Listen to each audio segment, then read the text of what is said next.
vamos ver aqui rapidamente. Então, vamos só ver aqui. Vamos executar. Ele vai pedir aqui, vamos supor que o número 33, né? Bom, então aí ele vai pegar os números do 0, do 2, né? Até o 33. Então o 2 é primo, o 3 é primo, o 4 é igual a 2 vezes 2, o 5 é primo, o 6 é igual a 2 vezes 3, o 7 é primo, o 8 é 2 vezes 4, o 9 é 3 vezes 3, o 10 é 2 vezes 5, o 11 é primo, o 12 é igual. Então é isso aí. Ilustrou a necessidade de você ter um break. O break para interromper o laço. Quando ele encontra uma divisão, ele mostra qual foi a divisão e interrompe o laço. Podiam existir outros divisores. Aí se você tirasse o break daí, ele ia encontrar todos os divisores de todos os números. Mas não era esse o nosso objetivo. Nosso objetivo era simplesmente ilustrar o uso do break e do else, o que nós conseguimos.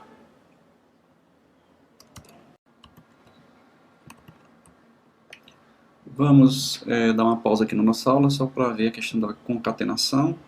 Concatenação é uma operação da união de duas ou mais cadeias de caracteres. Então é possível somar, né? Somar significa concatenar duas ou mais cadeias de caracteres.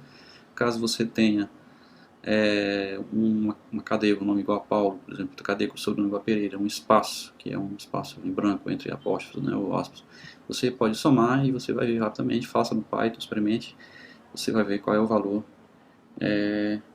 de str. Vamos começar aqui a nossa próxima assunto, que seria funções definidas pelo usuário. É possível definir as nossas próprias funções. Até agora a gente usou funções como, por exemplo, int ou float, ou usamos aí a função sqrt do pacote mágico, usamos várias funções aqui, mas nós podemos definir as nossas próprias funções. Em Portugal, você definiria da seguinte forma: você colocaria a função, nome de função, o nome da função que você vai criar, uma lista de argumentos, você colocaria aqui os comandos e um retorno para dizer o valor e que vai ser representativo, ou seja, o valor que vai representar o retorno dessa função. Bom, então para você utilizar essa função depois que ela é definida dessa forma, você simplesmente colocaria, fazer uma chamada à função, atribuindo um valor qualquer ao nome que você criou aqui, passando para ele também, obviamente, os argumentos que você deve fornecer para que ele faça o seu cálculo, né? Ele calcule alguma coisa. Tipicamente uma função é feita para calcular alguma coisa. Em Python você usa a palavra def. Então a palavra def, a seguir o nome, a seguir entre parênteses a lista de argumentos, os dois pontos, né? Faz parte, pode dizer que é um bloco de comandos aqui na frente, a seguir os comandos e opcionalmente você pode retornar um valor. Né? Isso aqui é opcional. Então, um exemplo de função, já é a função fatorial. A função fatorial, como nós sabemos, ela, o fatorial de 0 é 1 e o fatorial de qualquer coisa acima de 1 é o próprio n vezes o fatorial de n menos 1. Isso aí a gente já sabe, lá da matemática. E nós vamos ver aqui rapidamente no nosso programa número 30. Vamos ver nosso programa. Nosso programa 30, aqui ele define a função fatorial. Então está aqui a definição da função def, eu chamei aqui de fat.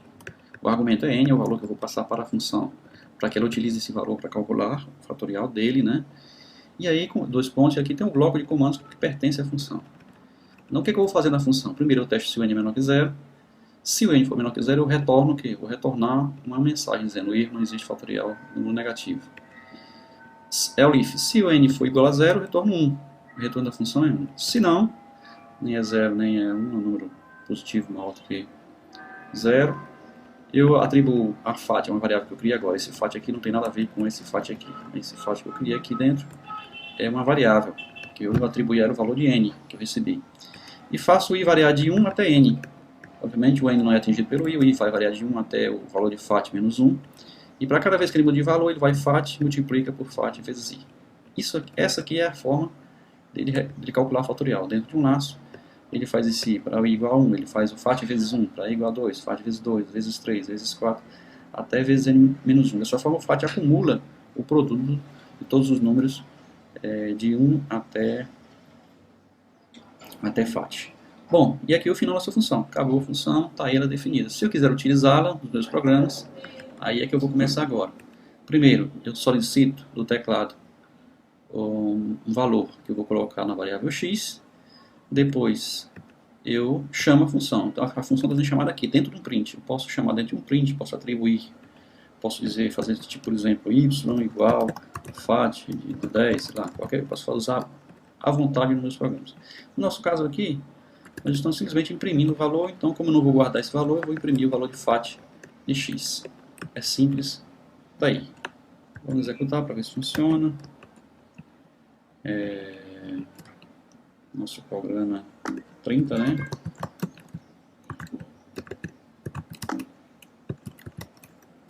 Então ele vai perguntar, digite o valor para calcular o fatorial. Eu vou digitar aqui, vamos supor 5. E ele responde, o fatorial de 5 é 120. Se eu digitasse um número negativo, vamos supor menos 30, ele responderia o fatorial de E. Aí ao invés de sair o número 30, sairia a expressão erro, não existe fatorial para número negativo.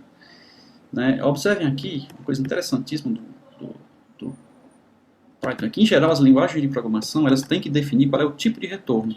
Então, ela não pode, ora retornar um string, ora retornar um número inteiro, ora retornar um outro valor qualquer. As linguagens de programação, em geral, não permitem isso, mas o Python permite perfeitamente. Você, na hora, o tipo de dado que vai retornar, ele é definido durante a execução do comando retorno. O que não acontece é uma flexibilidade a mais que o Python tem em relação às outras linguagens. Então, está aí o nosso programa. Lembre-se, essa funçãozinha é muito útil, def cria funções para a gente. Eu fiz aqui um programa, mas você também pode fazer no modo iterativo. Faça alguns exercícios para você fazer. Defina a função que gere, por exemplo, a série Fibonacci até um valor n. Tente fazer antes de ler o tutorial oficial do Python, lá no tutorial tem a resposta. Cria a função para fatoriar o número inteiro, crie funções para achar o MDC, o MSC, etc. de um número. Você pode criar o seu próprio pacote de funções para uso posterior. Então fique à vontade para criar, e aqui nosso tempo está mais do que encerrado. É o fim da nossa aula número 4. Muito obrigado e até a próxima.